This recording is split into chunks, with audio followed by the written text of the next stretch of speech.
Hey, let's jump right in. We're going to be talking about something really fascinating today.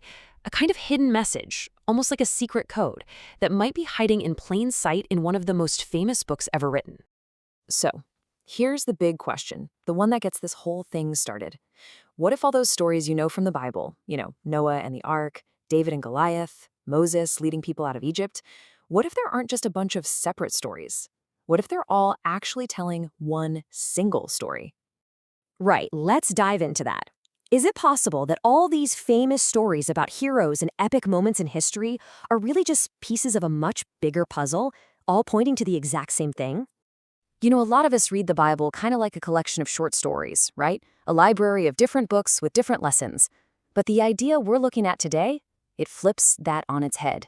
It says, hey, look closer. It says that every single page, every hero, every king, they're all whispering the same thing, pointing to the same truth. Okay, so if this hidden story is really there, how do we actually see it? Well, there's a key. It's called the Christ pattern. Let's break down exactly what that means. So, the Christ pattern. It's basically this idea that certain people and events in the Old Testament are like, well, they're like shadows or echoes of Jesus. It's kind of like a movie trailer, you know? It gives you a sneak peek of the main event before it happens.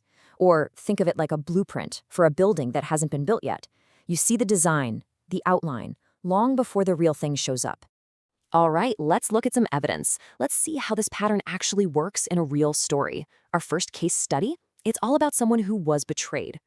So, check this out. On one side, you've got Joseph from the book of Genesis. His own brothers betray him. They sell him for silver. He gets falsely accused of a crime, but in the end, he rises to power and saves a whole nation from starving. Now, does that sound familiar at all? Because on the other side, you have Jesus, betrayed by his own people, sold for silver, falsely accused, and then rises to save the world. The parallels are pretty striking, right? And it doesn't just stop with Joseph, not by a long shot. Let's look at another giant of the Old Testament and see how his story fits this idea of the deliverer. Okay, so think back to that movie trailer idea. Moses' story is like the ultimate preview for a much, much bigger rescue mission. I mean, he leads his people out of actual physical slavery in Egypt. He is a huge deliverer.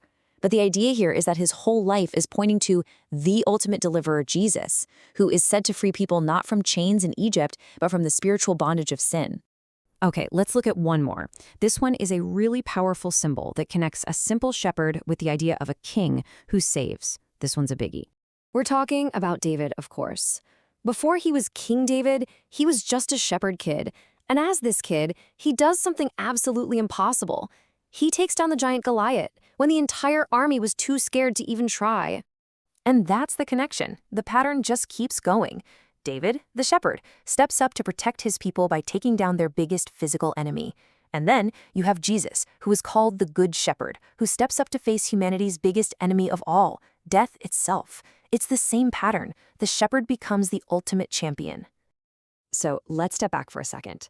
When you put all these pieces together, the brother who is betrayed, the great deliverer, the shepherd who becomes a king, you start to see a much bigger picture coming into focus, don't you? It's almost like a story told in 3 parts, unfolding over centuries. First, you get the promise. A savior is coming. Then you get the shadows, these previews we've been talking about, in the lives of people like Joseph and Moses and David. And then, finally, step 3 is the reality, when Jesus arrives, and he's the fulfillment of what all those shadows were pointing to the whole time. And really, that's the absolute heart of this whole idea. The point being made is that these similarities are not just random coincidences. No way. They're seen as intentional patterns, like threads woven through a tapestry, all designed to be signs pointing to one specific person. So that leaves us with a final question to chew on. If this pattern is real, if it's a genuine key for unlocking the text, then what other stories that we all think we know so well, I mean, stories like Noah's Ark or Jonah and the whale, what kind of deeper meanings could they be holding, just waiting for us to find? Something to think about. Thanks so much for tuning in.